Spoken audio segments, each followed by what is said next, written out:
Assalamualaikum warahmatullahi wabarakatuh. Selamat malam, saudara-saudara mahasiswa. Kita bertemu kembali dalam mata kuliah Sistem Pengendalian Manajemen untuk pertemuan yang ke-11. Sebelum perkuliahan kita mulai, silahkan saudara-saudara untuk mengisi presensi yang sudah tersedia disediakan, sehingga saudara-saudara tidak ketinggalan untuk mengikuti perkuliahan malam hari ini.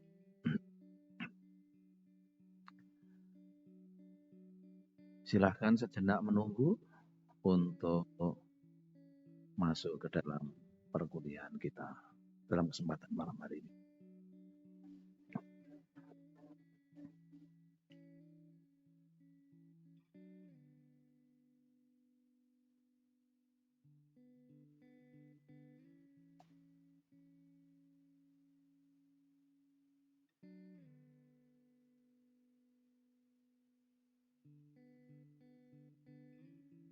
Baik, saudara-saudara, sudah siapkah saudara untuk mengikuti perkuliahan kita pada kesempatan malam hari ini?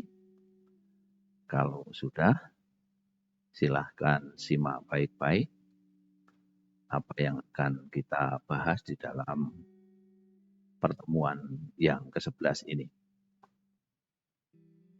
Pada kesempatan malam hari ini kita akan bersama-sama mempelajari analisis laporan kinerja keuangan. Jadi di dalam sistem pengendalian manajemen, salah satu hal yang saudara harus pahami juga tentang analisis laporan kinerja keuangan. Dalam perkuliahan ini, harapannya saudara sekalian itu nanti mampu untuk memahami dan menjelaskan berbagai jenis kompensasi manajemen sebagai bentuk untuk memberikan motivasi terhadap sebuah pengelolaan. Saudara-saudara sekalian, dalam belajar tentang analisis sistem manajemen ini, kita ada beberapa hal yang perlu kita perhatikan, yaitu kita akan belajar tentang apa itu varian. Nah, jadi kalau kita belajar tentang varian, itu ada beberapa hal yang perlu kita pahami. Varian itu merupakan analisis atau alat yang digunakan di dalam bisnis untuk membandingkan antara kinerja aktual dan yang direncanakan dari berbagai metrik bisnis. Mengapa kita perlu belajar tentang analisis varian ini? Karena analisis ini memberikan informasi yang dibutuhkan untuk membuat keputusan yang tepat. Maka dengan menganalisis perbedaan antara hasil yang aktual dan hasil yang diharapkan, itu nantinya bisnis itu mampu mengidentifikasi masalah yang ada, juga peluang apapun, sehingga di dalam menghadapi berbagai perubahan yang terjadi, kita itu mampu untuk meningkatkan kinerja bidang keuangannya. Maka dengan melakukan analisis varian ini secara rutin, harapannya itu bisnis dapat memperoleh wawasan yang lebih mendalam mengenai kinerja keuangan. Sehingga mereka itu memungkinkan untuk mengambil keputusan yang tepat dalam mengoptimalkan operasional perusahaan. Jadi ketika kita belajar tentang analisis varian, itu kita harus tahu bahwa analisis ini merupakan alat yang sangat luar biasa untuk memahami dan mengolah kinerja keuangan terlebih di dalam bidang bisnis. Maka ketika kita mampu membandingkan hasil aktual dengan angka yang dianggarkan, maka perusahaan akan mampu mengidentifikasi wilayah yang kinerjanya berlebih atau area yang wilayahnya berkurang.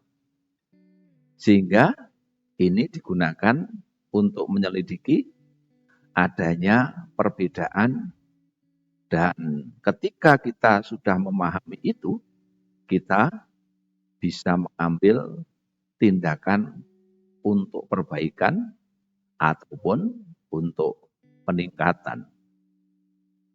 Jadi saudara-saudara, ketika kita belajar varian ini adalah alat untuk mengukur biaya aktual yang dibandingkan dengan biaya yang dianggarkan, sedangkan varian itu merupakan pendapatan sebagai pengukur atau pendapatan aktual dan pendapatan yang dianggarkan. Jadi saudara-saudara sekalian, varian itu merupakan pendapatan positif, menunjukkan yang lebih. Jadi pendapatan yang diharapkan. Sedangkan varian pendapatan negatif itu menunjukkan pendapatan yang diharapkan lebih rendah. Kalau positif itu hasilnya meningkat, kalau negatif itu hasilnya menurun. Itu mengapa kita harus belajar tentang varian ini. Jadi saudara sekalian, ketika kita ingin mengetahui tentang varian atau kita belajar tentang penghitungan varian ini, maka kita butuh memahami kerangka-kerangka yang harus kita kembangkan itu seperti apa. Jadi kalau kita belajar tentang perhitungan varian, maka kita juga harus belajar tentang kerangka analisis yang digunakan dalam analisis varian tadi. Tadi di depan mengapa kita perlu belajar analisis varian. Tujuannya apa? Yang pertama adalah mengidentifikasi faktor kunci yang mempengaruhi keuntungan. Faktor-faktor apa yang dapat mempengaruhi keuntungan? Artinya pendapatan kita itu supaya baik, itu ada beberapa hal yang perlu kita perhatikan. Misalnya produknya seperti apa, kemudian pasarnya seperti apa, bagaimana kita mempromosikan produk-produk kita, itu termasuk salah satu kuncinya. Yang kedua, juga varian ini merupakan alat untuk menggunakan faktor kunci tersebut di dalam mengklarifikasi seluruh varian keuntungan. Jadi kita pilah-pilah mana yang mendatangkan keuntungan yang lebih, mana yang hanya dapat memberikan keuntungan yang sedikit. Kalau kita berbicara tentang keuntungan, ada beberapa faktor keuntungan yang perlu kita pertimbangkan. Jadi kalau kita fokus pada keuntungan yang didapat, di dalam setiap faktor itu ada beberapa hal yang kita pertimbangkan. Caranya bagaimana? Yaitu dengan melakukan analisis varian secara rutin.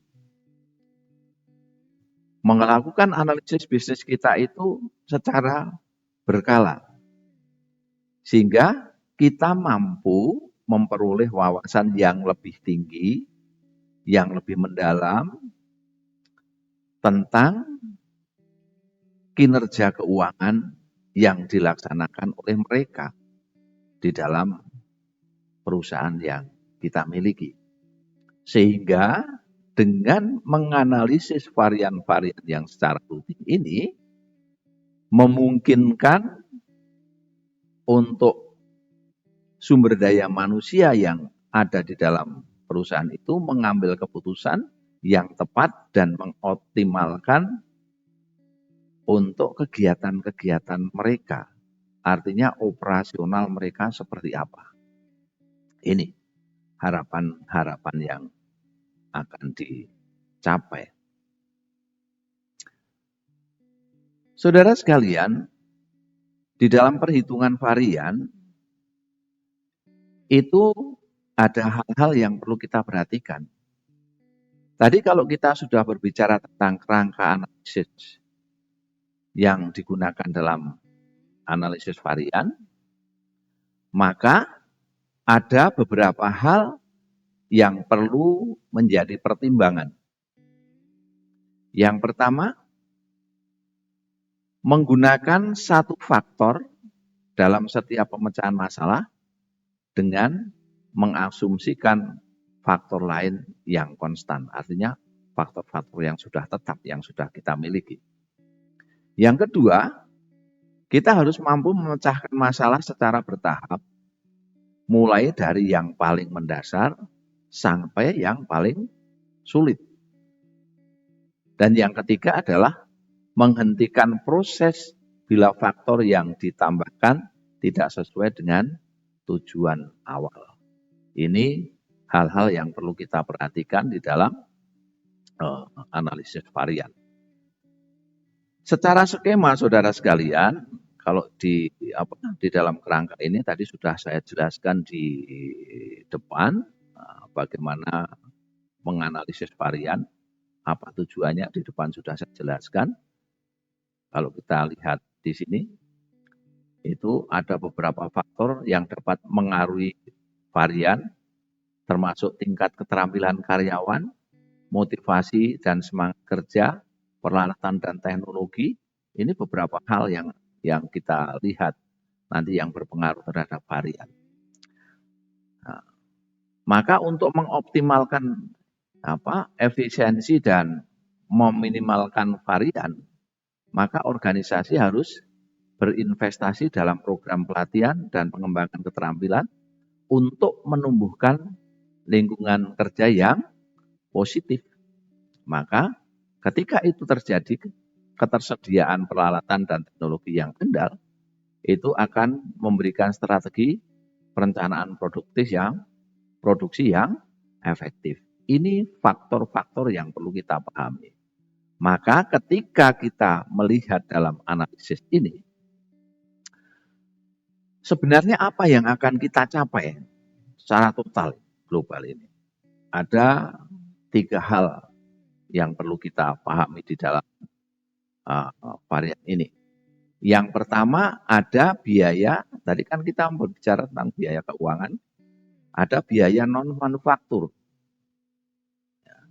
Kemudian ada biaya manufaktur. Kemudian ada penjualan. Dari biaya manufaktur itu sendiri, itu terdiri dari bidang administrasi, ada bidang pemasaran, ada bidang penelitian dan pengembangan. Ini berkaitan dengan hal-hal yang mencakup tentang sumber daya. Sedangkan kalau biaya manufaktur ini adalah ada biaya tidak tetap dan ada biaya tetap. Biaya tetap itu adalah biaya yang sudah ditentukan oleh perusahaan itu seperti apa. Sedangkan biaya tidak tetap itu adalah barang yang kita butuhkan itu pada saat kita melakukan produksi itu berapa. Kemudian tenaga kerjanya yang kita butuhkan berapa.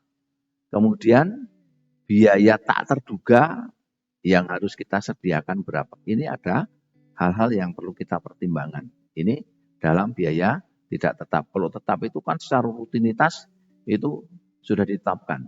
Setiap bulan itu berapa yang dianggarkan.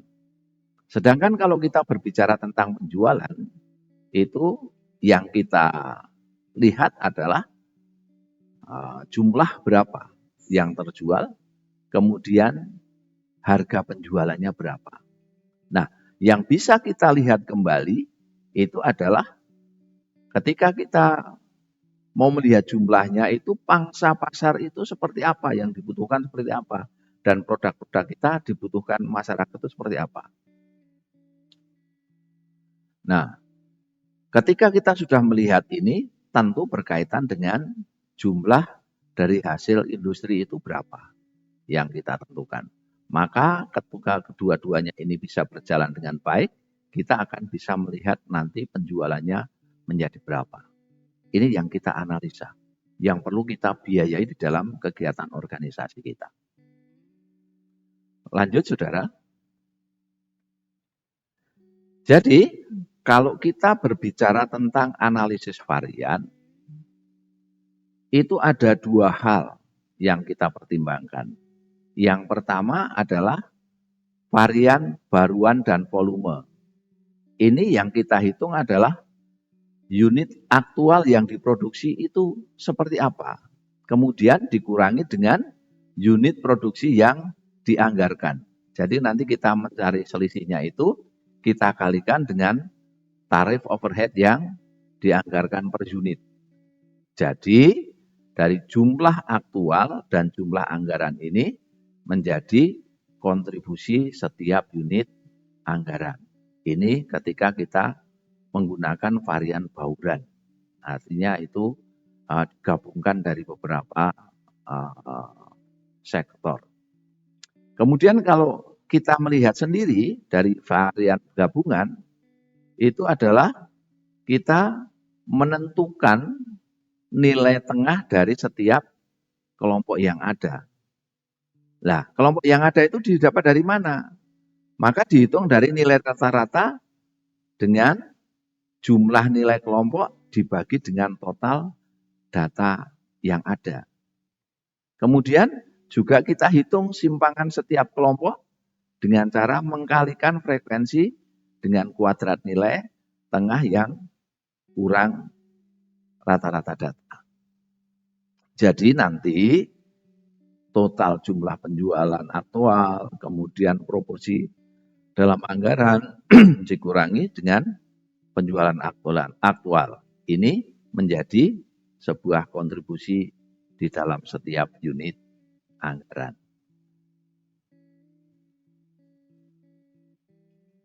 Kita lanjut.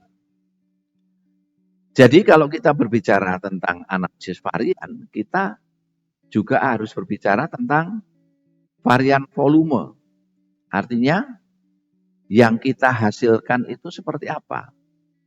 Jadi ketika kita berbicara tentang varian volume, yang kita bahas adalah total jumlah penjualan secara aktual. Kemudian juga memperhatikan prosentase dalam anggaran. Kemudian dikurangkan dengan penjualan dalam anggaran serta kontribusi unit anggaran. Maka ketika ini jadi pengurangan, maka hasilnya nanti akan menjadi varian volume. Sedangkan kita kalau melihat varian pangsa pasar, itu adalah penjualan aktual, artinya penjualan yang terjadi itu seperti apa, dikurangi dengan jumlah industri yang kita hasilkan, kemudian dikalikan dengan pengembangan pasar dalam anggaran, kemudian juga kita melihat unit kontribusi di dalam anggaran itu seperti apa. Ini ketika kita berbicara tentang varian pangsa pasar. Saudara sekalian, kalau tadi kita berbicara tentang variasi dalam pangsa pasar, kita akan melihat sejumlah variasi dalam prakteknya seperti apa. Yang pertama itu kita melihat di dalam perbandingan dalam periode waktu tertentu. Jadi perbandingan ini adalah dari anggaran tahunan dengan ekspektasi atau perencanaan seperti apa dari kinerja aktual sepanjang tahun, menunjukkan seberapa dekat manajer bisnis itu berjualan untuk memenuhi target keuntungan tahunan. Jadi dalam waktu 1 tahun, seorang manajer itu harus memahami target yang akan kita capai dalam waktu 1 tahun itu berapa. Ya, ini. Yang kedua, kita juga di dalam prakteknya itu ada fokus dalam margin kotor. Jadi keuntungan kotor adalah perbedaan penjualan kotor dengan biaya produksi standar. Jadi biaya produksinya berapa, hasil penjualannya berapa, lah perbandingan itu yang menjadi margin kotor atau hasil kotor. Ini.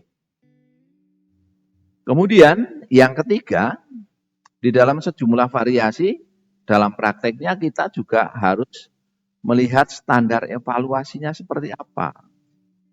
Anggaran yang kita gelontorkan seperti apa, berapa.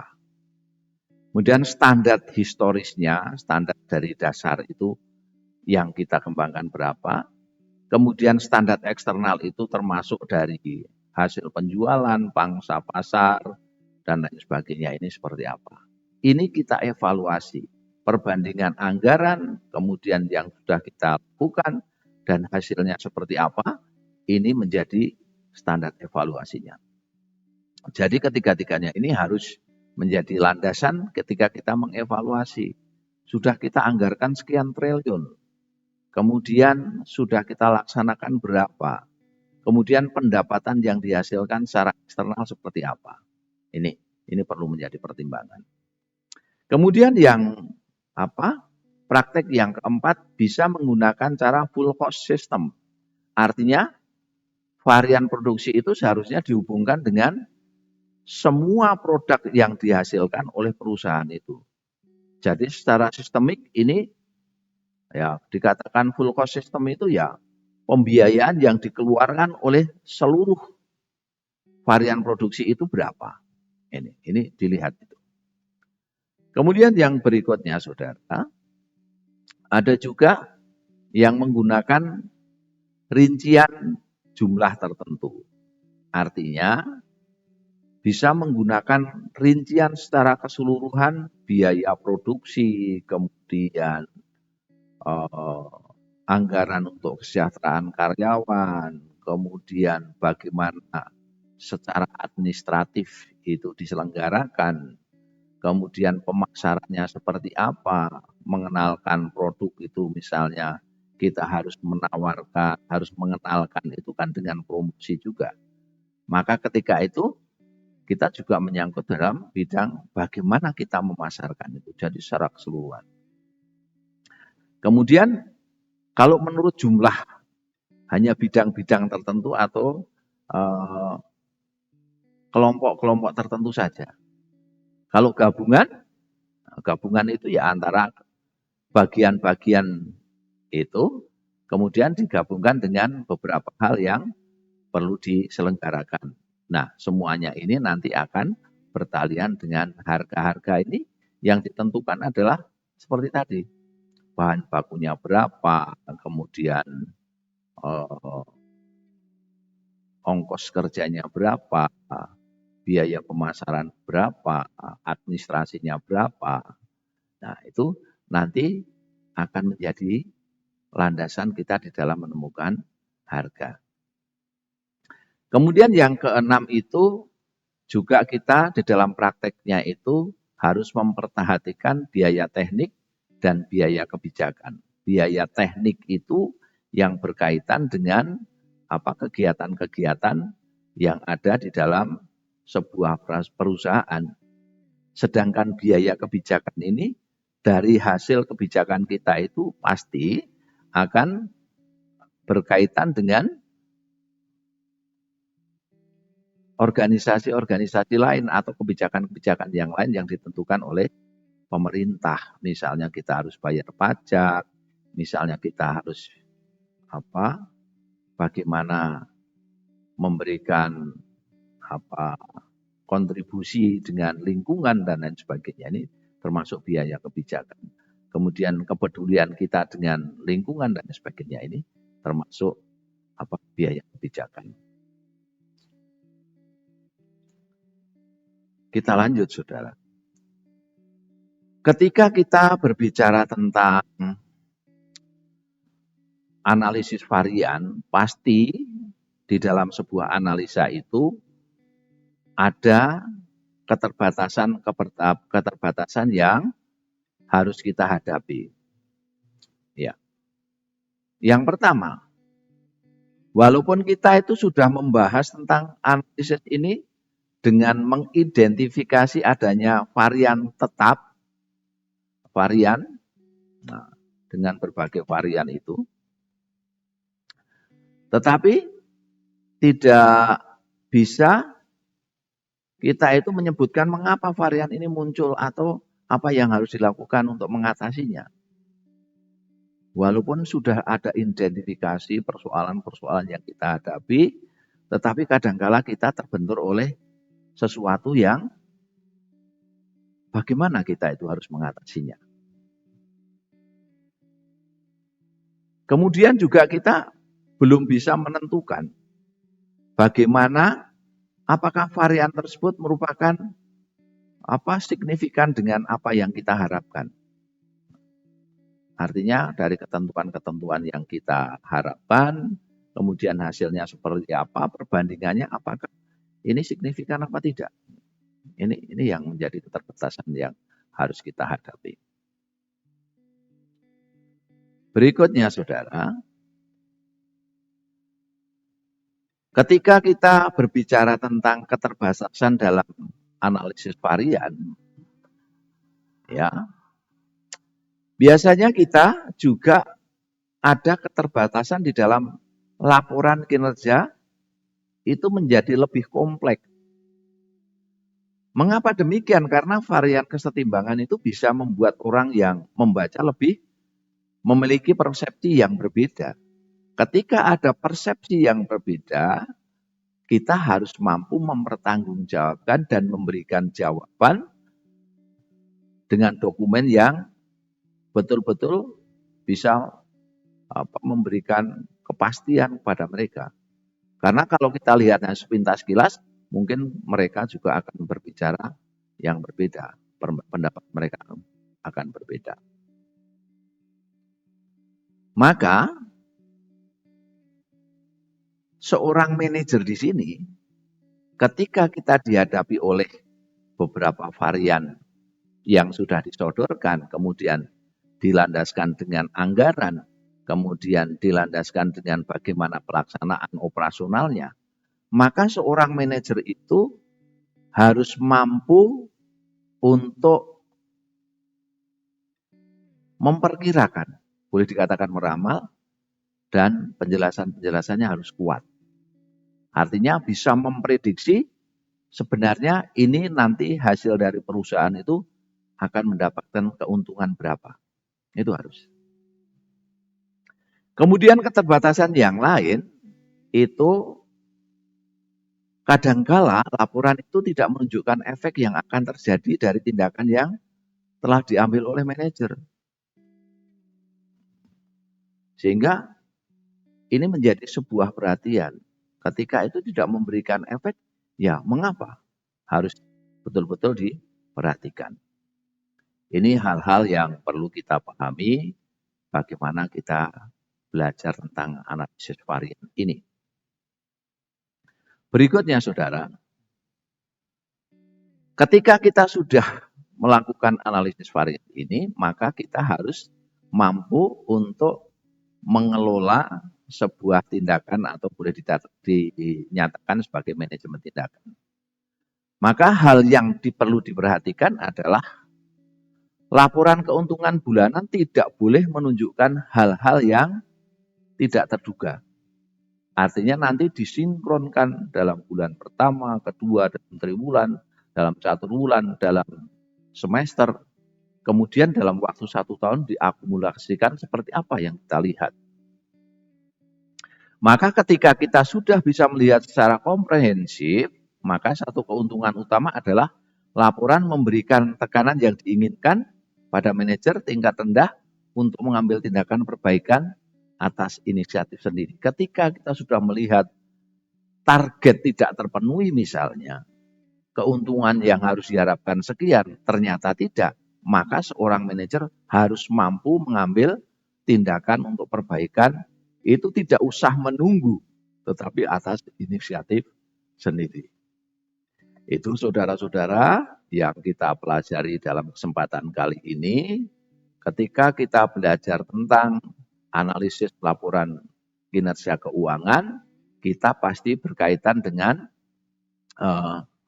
analisis varian yang perlu kita perhitungkan dalam-dalam, sehingga ketika perhitungan varian yang sudah kita lalui ini akan memberikan gambaran bagaimana kita bisa mengelola sebuah keuangan di dalam perusahaan.